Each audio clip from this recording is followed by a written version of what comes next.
Meet Purple Haze and her proud owner Diane Charlton. Purple Haze is a fat boy Harley Davidson trike and Diane's dream machine. This is my baby that I could picture in my head. She's called Purple Haze. She was always purple. She was always a great big fat Harley. Yeah, and this is just how she looked. And I've waited the 10 years that I could get the bike that I dreamed of. When Diane was 21, she had a huge bike smash while travelling in Australia. On her own, on a bike. I did something that I'd always wanted to do. And a situation within my work made it happen.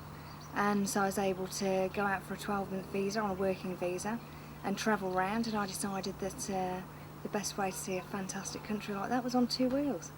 Yeah, so I bought a 750 V-twin Yamaha Midnight Special cheap man's Harley.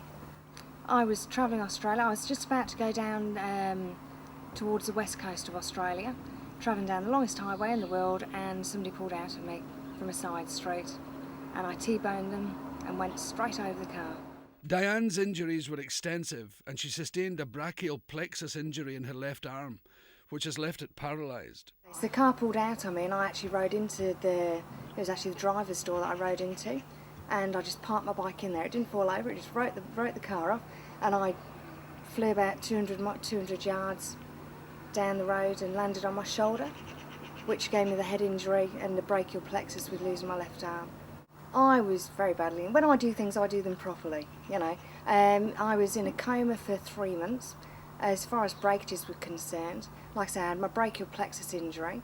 I did my pelvis in 14 places, had to have an open book fracture and a Hoffman frame around it. I broke my sternum, which apparently is the most difficult bone to break in your body, which is your chest bone. Even after all that, Diane wanted back on the road. Her first words coming out of a 3-month coma were that it wouldn't stop her riding. I've always had the dream, I've always ridden in my head. I've always had this picture in the head of me riding down the road, and this is what I was riding on.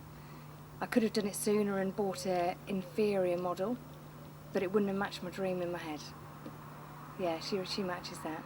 Diane used the gym to get back to full fitness. Yeah, at the gym as well as my general fitness, cardiovascular stuff. I lift weights as well, and that's been with the sole intention of giving me the power to be able to ride a machine again.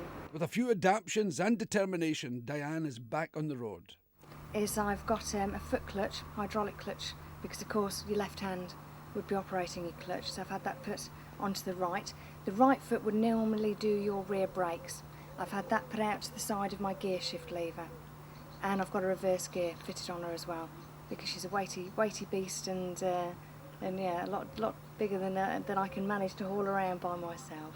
NAB gave me the support and help that I needed with getting the trike. They paid towards the conversions I had done, and it just generally encouraged me to get back, to do it. So what does the future hold for Diane and her Purple Haze? But I have the intention that I will still be riding when I'm 80. Don't dream it, do it. Yeah, work your way towards it.